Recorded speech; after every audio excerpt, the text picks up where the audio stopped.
3 de la tarde con 7 minutos. Continuamos aquí en TV Perú Noticias. Nos visita, como ya lo habíamos adelantado, el congresista Richard Arce, que además es vocero de Nuevo Perú. Congresista, ¿cómo está? Buenas tardes. Muy buenas tardes, muchas gracias por la invitación. Bueno, muchas gracias por aceptarla. Para hablar un poco de coyuntura política, ¿no?, sobre la situación actual, que sin duda en el Congreso de la República está bastante movida, ¿no?, porque se han demorado más de una semana para aprobar el segundo proyecto de reformas políticas, ¿no?, que es de la inscripción de partidos políticos. Ahora ya no se va a tener que solamente inscribirse con firmas, sino que van a tener que ser militantes para poder inscribir un partido político. ¿Cómo ve usted el panorama tras esta aprobación que sin duda ha demorado bastantes días, ¿no?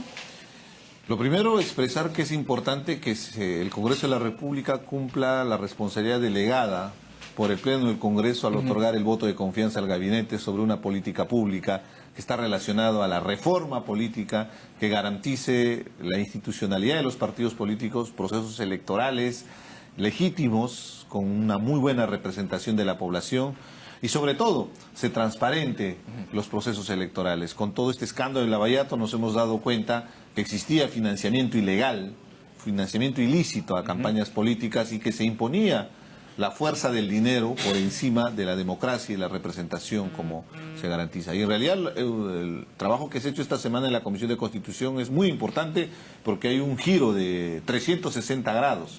Ya no vamos a requerir una lista de adherentes con simples firmas que podías salir a la calle y pedirle a cualquier ciudadano que te respalde con una firma y te firmaban y con eso completabas tu planillón. Tenías que tener por lo menos 800.000 firmas, más casi o menos, un millón. ¿no? Que en realidad requería la inversión de recursos, a eso quería llegar, porque este tipo de inscripción te exigía tener recursos mínimos para poder tener toda una brigada que se encargue de recopilar las firmas y que muchas veces se hacía pagando dinero. Claro. Y esto se cambia radicalmente con la propuesta de la reforma política porque ya no va a ser una lista de adherentes, sino va a ser un padrón de afiliados, los militantes. Claro. Cualquier ciudadano que considere importante su participación en una organización por simpatía, por coincidencia ideológica, por visión de país, puede inscribirse en un partido político. Hasta ahí está bien. Todo no, y es determinante, y eso es sustancial. Porque además se evita, congresista, el tema de las firmas falsas que ya hemos visto, ¿no?, en anteriores oportunidades con Perú 2000 y Perú Posible. Y varios partidos políticos que han tenido serias denuncias supuestamente por estas firmas falsas. El último, inclusive Podemos, ¿no?, de este señor Luna Gálvez, que logró su inscripción y que donde hay personajes connotados de la política, varios de mis compañeros del Nuevo Perú, compañeras, ¿no?, que aparecen sus nombres como si hubieran firmado la lista de adherentes, lo cual es absolutamente falso. Se creaba una fábrica de firmas. En otras palabras, primaba el interés pecuniario, el interés crematístico, la plata de por medio para inscribir un partido político, una distorsión abierta a lo que es la democracia.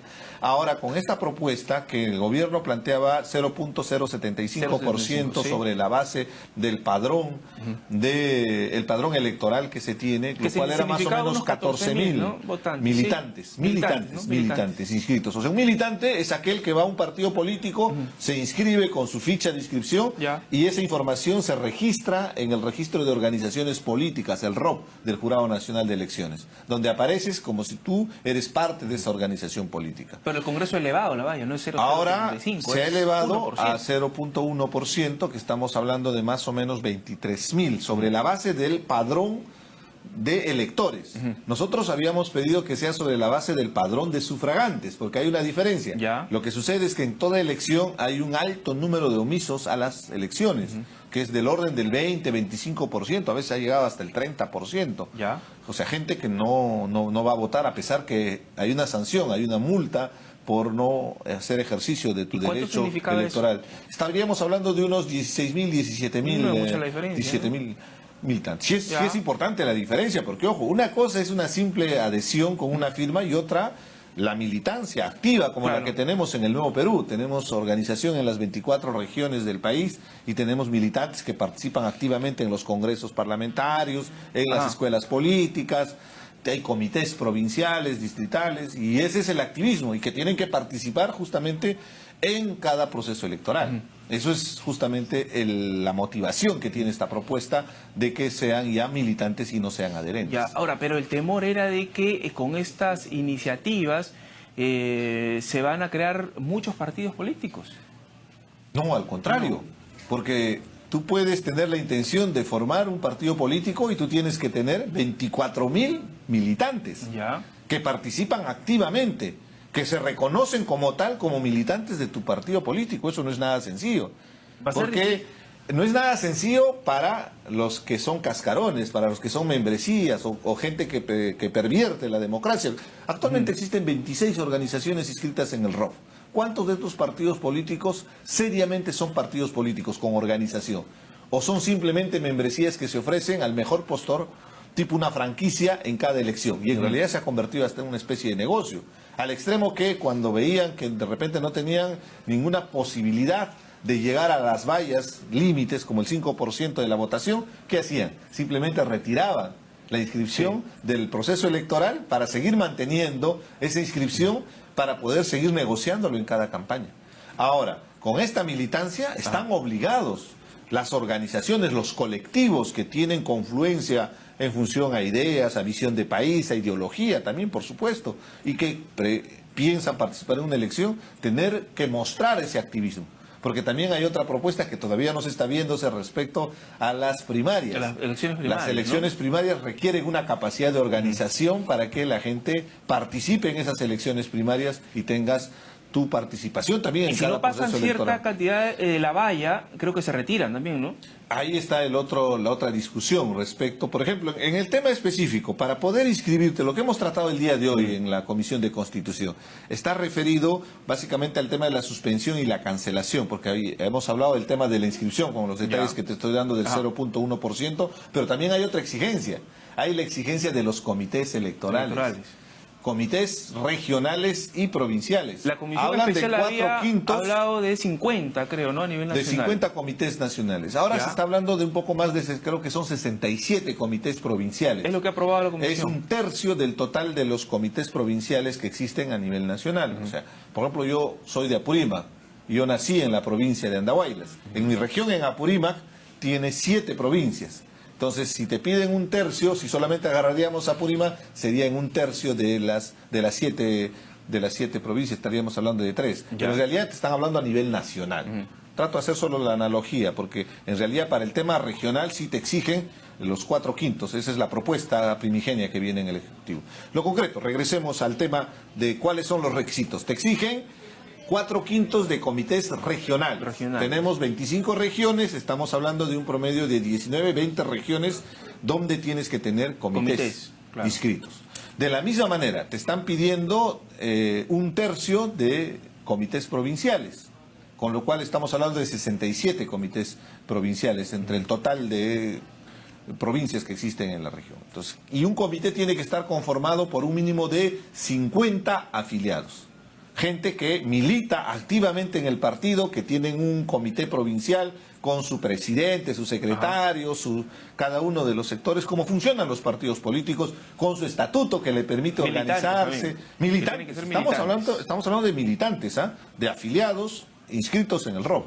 Ahí está la gran tarea. Nosotros saludamos esta iniciativa, porque esto va a garantizar que los partidos políticos realmente existan, que ya no sean simples membresías, como te expresaba, que al final hemos visto que se crean partidos políticos con objetivos subrepticios, subalternos, que inclusive lindan con el tema de la corrupción. En el tema de las primarias es donde van a encontrar ahí las dificultades, ¿no? Porque no van a alcanzar todos la valla, supongo. Bueno, ese tema todavía está en discusión. La propuesta del Pero Ejecutivo... va de la mano con lo primero. Todo va de la mano. Estamos hablando de una reforma política en lo que corresponde a la institucionalidad de los partidos políticos. La reforma política también aborda los procesos electorales. Lo que sí no está abordando la reforma política es ese equilibrio de poderes que tiene que existir entre Ejecutivo y Legislativo, por un tema controversial que en este momento es latente, creo que es lo más objetivo. Pero regresando, en el caso de las elecciones primarias, lo que te están pidiendo es que tú te organices y participes en una sola elección primaria donde todos los partidos logren mínimo 280.000 votos. Eso es muy importante, este dato. El que no llega no pasa la valla. No pasaría esta primera etapa. Pero ojo, ahí la propuesta es muy interesante porque, por ejemplo, en la famosa cifra repartidora y el voto preferencial siempre ha sido cuestionado. porque durante la elección, por ejemplo, de congresistas con el voto preferencial, se genera una guerra fratricida entre los propios candidatos de la propia lista política, cuando debería ser un trabajo colectivo, porque tú estás planteando no una propuesta personal, sino un proyecto país de un partido político. Entonces, las elecciones primarias permitirían definir cuál es el orden de la propuesta. Elimina el voto preferencial. El voto preferencial para estas primarias. Y después de estas primarias, ya en la elección general, participan los partidos políticos y ahí se aplicará la cifra repartidora para poder establecer cuál es el grado de representación. ¿Y estamos todavía en los tiempos para poder aprobar las reformas hasta antes del 25 de julio o estamos yendo lentos todavía? Estamos avanzando. Sería muy mezquino, a pesar de los serios cuestionamientos. No, se está avanzando, es que es bastante complejo. Ajá. Por ejemplo, toda esta semana hemos estado viendo solo una reforma de un proyecto de ley. No estamos viendo el tema constitucional. Lo hemos visto el tema constitucional, respecto al tema de que no tengan antecedentes judiciales, que no tenga una sentencia. Eso fue constitucional. Eso fue constitucional. Estamos hablando del proyecto de ley 4188 presentado por el Ejecutivo, lo cual significa modificaciones en la ley de organizaciones políticas, ojo, en los artículos 5, 7, 8, 13, 15, 16, 17 y 18. ¿Es el más complejo de los 6 que presentaron? Es de los más densos porque se tiene que abordar con detalle. Y de la misma manera, significa modificación en la ley de elecciones regionales, en el artículo 11, y en la ley orgánica de elecciones en el artículo 87. Recién hemos abordado el artículo 5, el artículo 8, el día de hoy hemos estado abordando el artículo 13, 15 respecto a la suspensión y la cancelación de la inscripción de los partidos políticos. Cuando llegue con Resiste el tema de la inmunidad parlamentaria, ese sí es una reforma constitucional. Va a ser bastante controversial, más que por la fórmula legal, o sea, el texto que se tiene que discutir, si la coma, si la palabra es la precisa, ahí hay un tema político, ¿no? Y hay posiciones y posiciones claras y encontradas, con un claro fin inclusive de seguir generando blindajes. Estoy hablando de impunidad. Lo que hay que diferenciar en el tema de la inmunidad, y eso es muy simple, al final si no entramos tanto al debate político, es que no utilicen la inmunidad, que es un derecho constitucional del ejercicio de la función de fiscalización y control político, para poder evitar a la justicia cuando tienes procesos judiciales anteriores a tu elección como congresista. Tú como congresista tienes todo el derecho de ejercer tu inmunidad cuando investigas, por ejemplo, a un municipio. Cuando investigas, por ejemplo, a un gobierno regional, a un ministerio, a alguna autoridad que esté involucrado en actos de corrupción. Claros ejemplos, Betián Anculí y Joaquín Dipas. En el caso de gente que viene con antecedentes judiciales y que no deberían tener inmunidad, porque eso significa impunidad, el hecho de que no se estén allanando a los procesos judiciales. Y por eso tenemos que pasar por ese proceso engorroso de levantamiento de la inmunidad de proceso, o si no la inmunidad de arresto, cuando corresponde a alguien que ya ha tenido una sentencia. Son los casos que tú has expresado. ¿Cómo ve el escenario entonces? Si hay posiciones fijas y prácticamente difícil de cambiarlas, ¿no? Porque lo que se quiere es que se aprueben esos proyectos, al menos los de reforma constitucional antes del 25 de julio, y los otros por lo menos pues que se tome un interés prioritario, ¿no?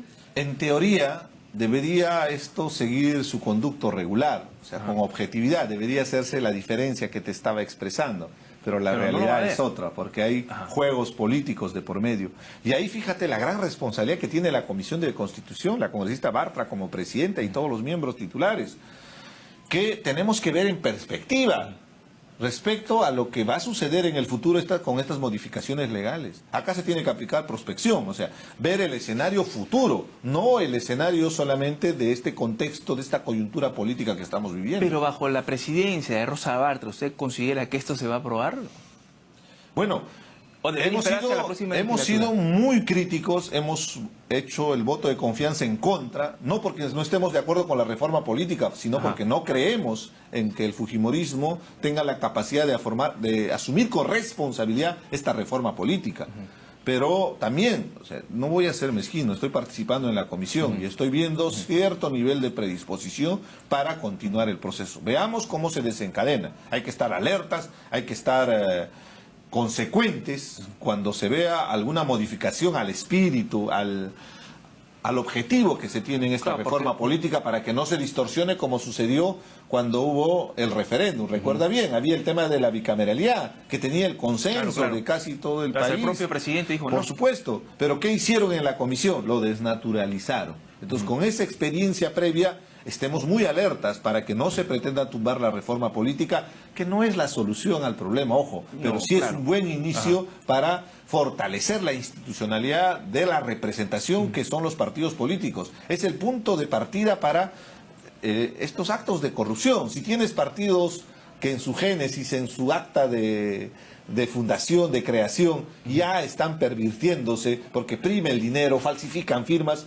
¿qué licencia moral va a tener en el futuro para que asuma con responsabilidad, por ejemplo, tener autoridades que no estén involucradas en actos de corrupción? Y lo lamentable, congresista, es que las acciones muchas veces de los parlamentarios van en detrimento de la institucionalidad del Congreso, ¿no? Un Congreso que tiene pues, menos del 10% de aprobación y que por lo menos con la presidencia de Daniel Salaverry, aquí no lo pontificamos, pero al menos estamos viendo que está llevando las cosas o quiere llevar las cosas por un buen camino, ¿no? A la par con el Poder Ejecutivo, ¿no? Yo creo que ha significado un quiebre, un punto de inflexión el hecho que Salaverry renuncia a Fuerza Popular y se pone de lado de los intereses del país. Porque hemos visto blindajes, hemos visto direccionamiento de proyectos de ley en favor de intereses empresariales, hemos visto que las agendas que se manejaba respecto a los temas de proyectos de ley eran prácticamente orientados a intereses subrepticios, intereses particulares. Y le ha costado eso a Y Salaverry, ¿no? a Salaverry tuvo la capacidad de tomar una decisión en un momento crítico y de seguir lo que la población pide. El Congreso está descalificado, hay un alto nivel de descrédito y que al final es corresponsabilidad de todos, por más que pretendamos argumentar lo contrario, la población ve una sola institución que se llama Congreso. Y se ha llegado a cuestionar la institucionalidad del Congreso. O sea, por estos malos manejos, por estos blindajes que han causado vergüenza, por el direccionamiento que se hace en los proyectos de ley de interés particular, empresarial, y no pensando en el país, ha hecho que la población cuestione la existencia de un Congreso. Tú sales a la calle y el ciudadano de a pie te dice, ¿para qué queremos un Congreso? Cierren ese Congreso. Y no quieren que siga funcionando el Congreso. Fíjate a qué nivel hemos llegado. Y además de un parlamentario en su lugar de representación, caso Mamani en Puno y de otros legisladores, están cuestionados. Van y los insultan y les dicen un montón de cosas. Usted que ha ido a su tierra es en Huancavelica, ¿verdad? No, yo soy representante de la región Apurímac, ¿no? Y ustedes han sido testigos, hemos Apurímac. estado con las comunidades, por ejemplo, del ámbito de influencia del proyecto minero Las Bambas. Justo a eso iba a ir. Y más bien ahí yo agradezco siempre y le guardo mucho respeto a la población por el cariño y el cierto reconocimiento al trabajo que venimos desarrollando. Pero nos dicen, cierren este Congreso. Nos los manifiestan abiertamente, más allá del trabajo político que venimos desarrollando. Por eso es que es determinante que una institución que tiene casi 200 años de historia de vida republicana, que es estratégico dentro del engranaje de nuestro sistema político, porque así está diseñado, es un sistema parlamentario ejecutivo, podríamos decir, o sea, presidencial parlamentario, donde hay un equilibrio de poderes entre el Ejecutivo y el Parlamento, como ha venido funcionando cuando hubo democracia durante estos 200 años de historia. Y no puede ser cuestionado justamente por una gestión parlamentaria que ha pretendido llevar hacia otro lado, que ha pretendido llevar agua para su molino y que al final están siendo judicializados, tienen a su lideresa en la cárcel, y que debe servir una gran lección. Por eso la reforma política es determinante. Esperemos que se logre en ese espíritu de querer fortalecer la institucionalidad de los partidos políticos, lograr una verdadera representación electoral en una elección, que la democracia se cristalice sobre la base de los votos y no sobre la base del dinero. Antes de hacerle la consulta sobre la situación en Las Bambas, porque usted ha sido uno de los protagonistas también cuando se presentó esta situación, la campaña Hombres por la Igualdad, que le ha traído pues muchas críticas al Ministerio de la Mujer, e incluso no se ha ofendido, se ha deshonrado, dicen algunos, al uniforme militar, se ha vejado a los militares. ¿Cuál es su apreciación al respecto sobre ese tema que sin duda va a tener también algunos días más? Lo primero, resaltar que la campaña está teniendo éxito. Y justamente era visibilizar que hay un problema serio en nuestro país, que es la violencia contra la mujer. El número de feminicidios es realmente vergonzante para el Perú y que tenemos que hacer algo. No podemos seguir cruzándonos los brazos. 74 feminicidios hasta el momento, en este año. En este año. Y bueno, todavía no llegamos ni a la meses. mitad del año y evidentemente son números de terror y que tenemos la responsabilidad, más aún como padres de la patria, de poder generar políticas públicas de prevención para poder fortalecer las familias, los hogares y cambiar esta mentalidad machista de una sociedad patriarcal que viene, podría decirse, desde la historia. Lamentablemente lo que hemos visto en los casos de violencia contra la mujer es que el machismo prima. ¿Y qué es el machismo? Es la imposición de estos estereotipos, de creer que eres más que la mujer, de no soportar de repente, por ejemplo, una situación que podría pasar cualquier ciudadano, cualquier varón, respecto a que se terminó una relación. Pero no por eso vas a quitarle la vida a tu pareja, que probablemente es inclusive madre de tus hijos. O porque me pongo un mandil rosado, ya soy mujer. Y a él quería llegar. ¿Y por qué vienen estos estereotipos? Porque desde muy niños se va creando algunas formas de comportamiento de los varones. Por ejemplo, los varones no podemos llorar cuando somos niños. Cuando no podemos expresar los mismos sentimientos que una mujer. Y al compartir los roles en la casa, en el hogar, tenemos la misma responsabilidad en la crianza de los hijos. Y no nos hace menos varones si cocinamos, si lavamos, si compartimos las labores dentro del hogar y transmitimos eso a nuestros hijos. ¿Pero qué pasa con sus colegas? ¿O no lo quieren entender?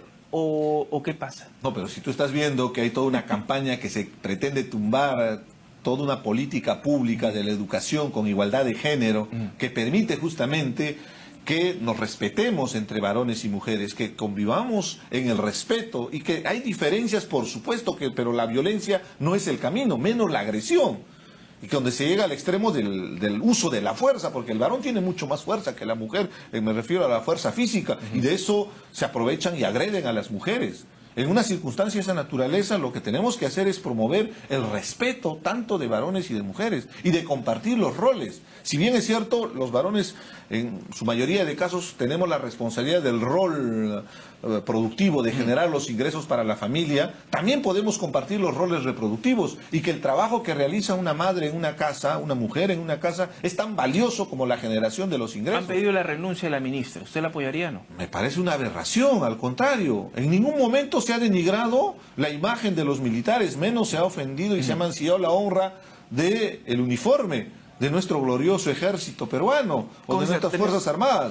Acá al contrario, es una política pública que nos ayuda a sensibilizar a la población de la importancia del respeto que tiene que haber entre varones y mujeres para una convivencia armónica. Tenemos unos segundos por el tema de las bambas. Usted ha sido uno de los protagonistas, siempre ha estado ahí para darle solución a esta problemática.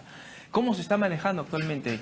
El proceso sigue, el proceso de diálogo se ha establecido en la mesa temática de Derechos y Justicia para atender las múltiples denuncias que tienen los comuneros. Lo que esperamos es que prospere la propuesta legislativa. Recuerda bien, hemos presentado un proyecto de amnistía, pero también hemos planteado otras alternativas para solucionar los problemas judiciales de más de 500 comuneros. El día de ayer ha recibido el presidente del Congreso, con mi presencia, algunos dirigentes del ámbito de influencia del proyecto minero Las Bambas, el presidente Salaverry, en el Congreso de la República, para conversar de cómo va el avance. Sé muy bien que han pedido una opinión técnica al Ministerio de Justicia sobre la ley de amnistía y la respuesta es bastante favorable. Entonces es un avance que esperemos que cuando llegue al debate a comisión tengamos el respaldo. Con el objetivo de no seguir criminalizando la protesta. Ahí también nosotros planteamos la otra alternativa del acuerdo plenario del Poder Judicial que permita evaluar con objetividad a los jueces estas denuncias cuando hay movilizaciones sociales por organización criminal y por extorsión que no corresponderían al tipo penal, porque evidentemente una población se levanta y manifiesta su protesta es porque hay una afectación directa a esa población en el uso del agua, de la tierra, del suelo y que al final está generando afectaciones en el caso particular del proyecto minero Las Bambas. Listo, congresista. Bueno, lo comprometemos para otra oportunidad para hablar justamente sobre este tema que sin duda es importante, ¿no? Y necesario para si me permites, quisiera saludar, el día de hoy es el aniversario de mi tierra, Andahuaylas. Claro que sí. El 21 de junio, expresarle en su aniversario los mejores parabienes para Andahuaylas, Apurímac. Saludos para Andahuaylas. Entonces, congresista Richard Arce, vocero de Nuevo Perú.